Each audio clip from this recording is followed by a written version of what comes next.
Bambi had walked into that downtown Atlanta lounge like she was stepping into enemy territory. No glam squad, no fake smile for the cameras, just a slicked-back ponytail, an all-black power fit, and a stare so cold it made the temperature in the room drop. This wasn't VH1's reunion stage with an audience cheering for shade. This was different. This was personal. She sat at the round table, dead center of the empty VIP section, her phone face down in front of her, tapping her manicured nails against the wood while the muted hum of the restaurant outside bled faintly through the door. She wasn't here for closure. She was here for clarity.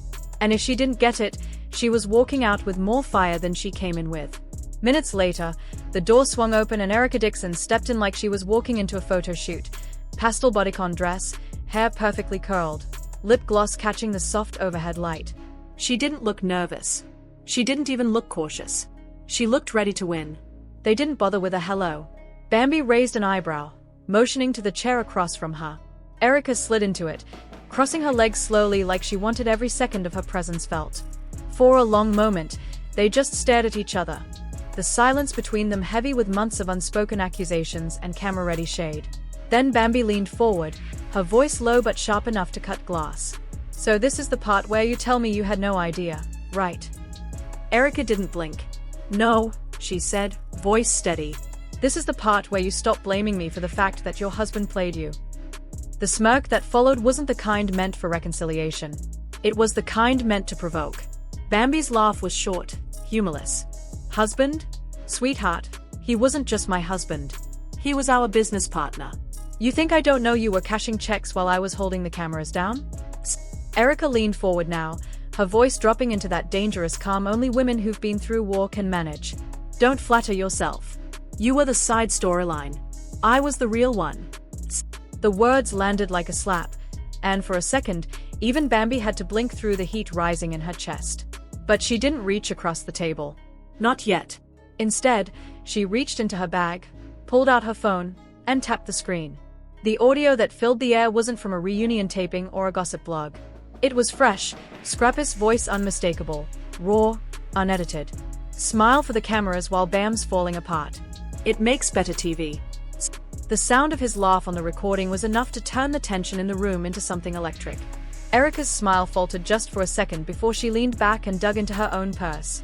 "Cute," she said, unlocking her phone. "Want to hear mine?"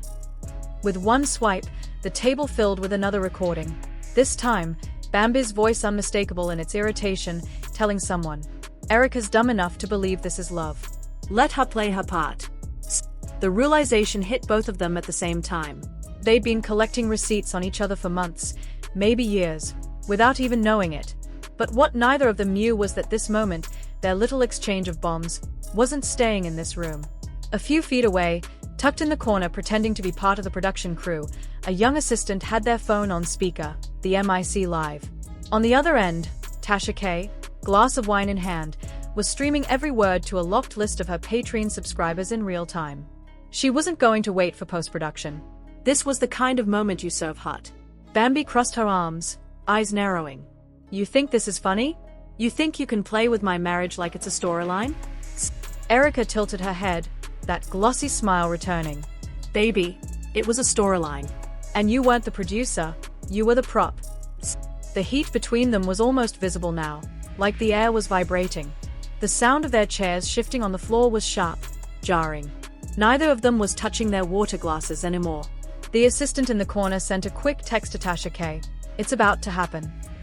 Bambi stood first, planting her hands on the table, leaning in so close Erica could smell the faint trace of her perfume. "Say my name one more time." Erica didn't flinch. "Bam," she said, drawing the word out like a dare. It was the exact moment the thin thread of patience snapped. Bambi's chair scraped hard against the floor as she straightened, her fingers curling, her jaw tight. She didn't lunge. Not yet, but the room felt like it was leaning in that direction. The only thing keeping them apart was the unspoken knowledge that once the first move was made, there'd be no going back. And somewhere miles away, Tasha K was grinning into her wine glass, knowing she'd just captured the opening scene of the kind of storm that didn't just trend, it swallowed whole careers. Bambi's breath was slow, steady, but her eyes were locked on Erica Dixon like a predator sizing up prey. The silence between them wasn't peaceful. It was the kind of silence that comes right before glass shatters. Erica shifted in her chair, the faint smirk never leaving her lips, like she was daring Bambi to do something that couldn't be undone. The assistant in the corner, phone still open, typed another quick message to Tasha K. It's about to get physical. On the other end, Tasha was sitting in her home office, wine forgotten, leaning so close to the phone her curls brushed the desk. She knew this was the moment her subscribers had been waiting for. Bambi leaned in again, her palms flat on the table, knuckles whitening. You've been smiling in my face for years, talking like we were grown women working through the mess, when the whole time you were running plays with him behind my back. Erica didn't move, just tapped one perfectly manicured nail against her glass. Don't rewrite history, Bam. You knew exactly what it was. You were fighting for camera time. I was fighting for my family. Bambi's laugh was low and sharp. Family? He's your child's father, not your savior. And you? You were his cover. I was his future, until you came begging for scraps. The word scraps hit harder than Erica expected. She sat up. Straighter, her tone turning icy. You talk real bold for somebody who had to cry on national television to get a storyline. Bambi smirked, but it wasn't amused, it was dangerous. At least I didn't marry him for a paycheck and a pity clap. The tension snapped in a flash. Erica slammed her hand on the table, the water glasses rattling. Say that again, she shouted. Bambi didn't say it again. She said something worse. You were the biggest scam in that man's life. And the fact that you can still sit here acting like you weren't in on it just proves you're more fake than the checks he wrote you. The words hit like open-handed slaps, and Erica's smirk disappeared. She stood abruptly, her chair tipping back with a metallic screech against the floor. The assistant froze, wide-eyed, as the room went from tense to chaotic in a heartbeat. Bambi stepped around the table, closing the distance faster than the cameras could adjust. Her hand shot out, grabbing a fistful of Erica's hair, yanking her head back. The sound that came from Erica was half a scream, half a curse. Get your hands off me. Bam! She yelled, grabbing at Bambi's wrists. Bambi's voice was fierce, venom dripping from every word. You talk about my marriage again, and I'll make sure you can't talk at all. The two women stumbled against the table, knocking one of the water glasses to the floor where it shattered into glittering pieces. Erica shoved hard, breaking free, but Bambi was already moving again, pushing her back against the wall with enough force to rattle the picture frame hanging there. The assistant's phone slipped in their grip for a second, the live stream jolting as gasps flooded Tasha K's feed. On the other end, her comment section was chaos, half the viewers screaming "let them fight," and the other half typing "call security" in all caps. The door slammed open and two security guards rushed in, grabbing Bambi by the arms. She was still shouting over their shoulders. Tell them, Erica.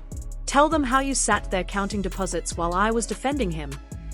Erica, now breathing hard, smoothed her hair down with shaking hands, her voice trembling, but still loud enough to be heard. You're mad at me for surviving something you couldn't handle. Don't take your L out on me. Bambi tried to break free of the guards, her heels scraping against the floor. This isn't over.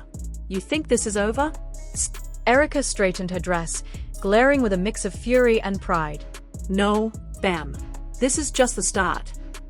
That single line landed like a match in a room full of gasoline. By the time security pushed Bambi out the door, the assistant had already uploaded the clip to a private folder and sent it to Tasha K. Within minutes, an edited version, clean enough to skirt legal trouble but clear enough to identify them, was circulating in group chats and gossip blog DMs. The hashtags came fast. #BambiSnaps, #EricaDown, #SitDownShowdown.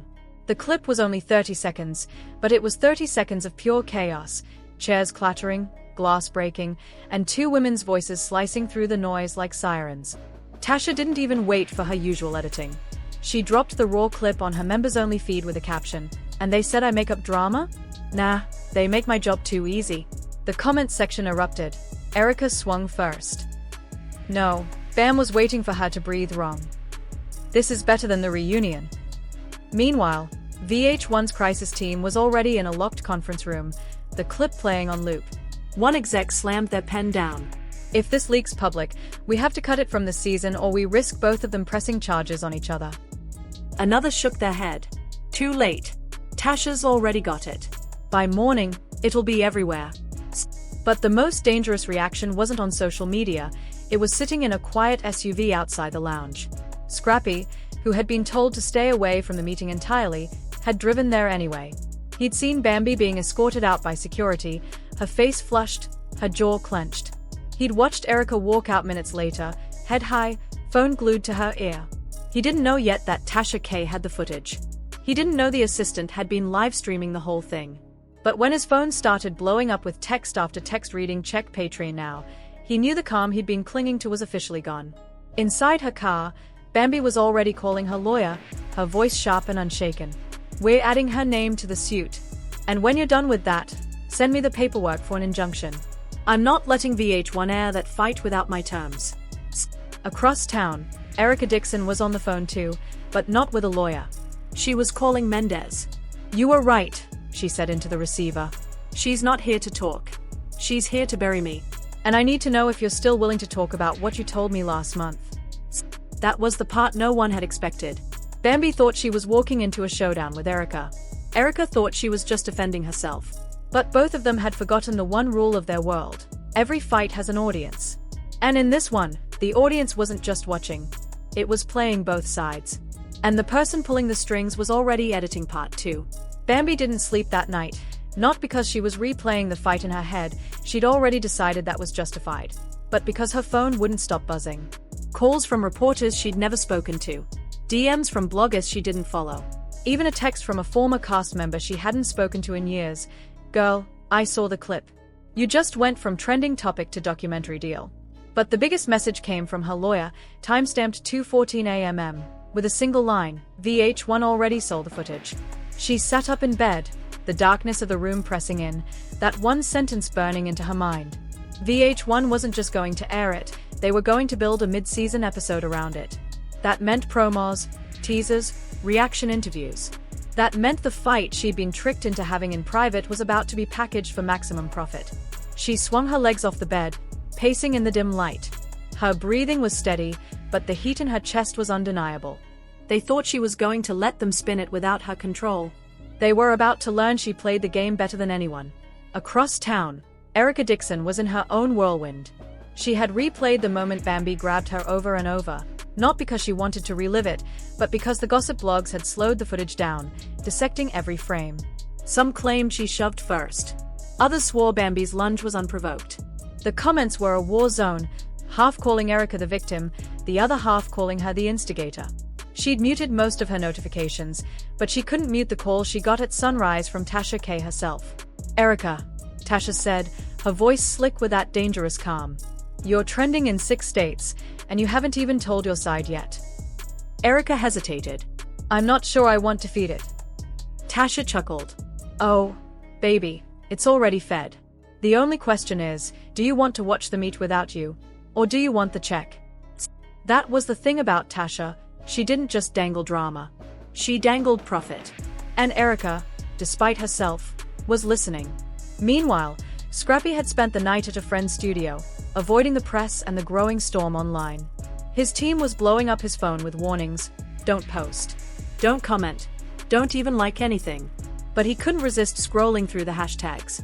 #BambiSnaps had over 2 million views. #Erica was climbing the trending list. And then there was the one that made his stomach twist.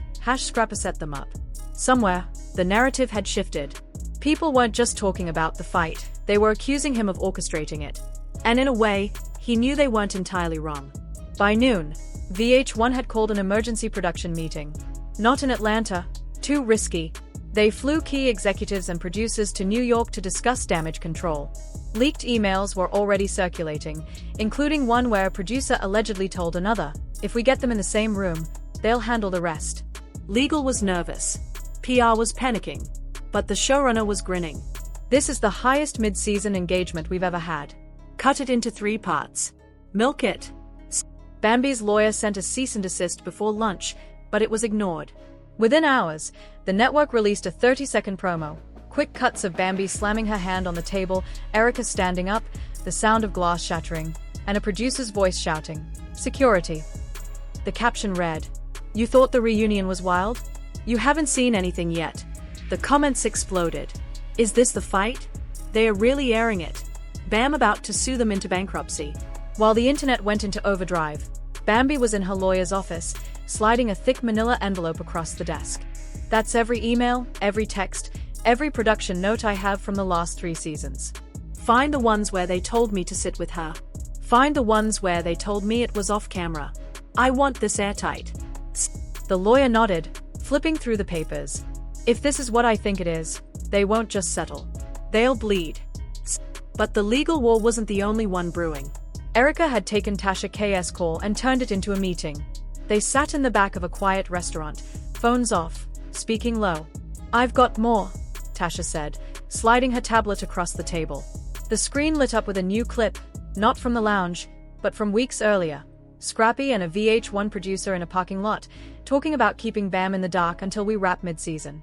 The audio wasn't perfect, but it was enough to suggest the network had been in on the setup.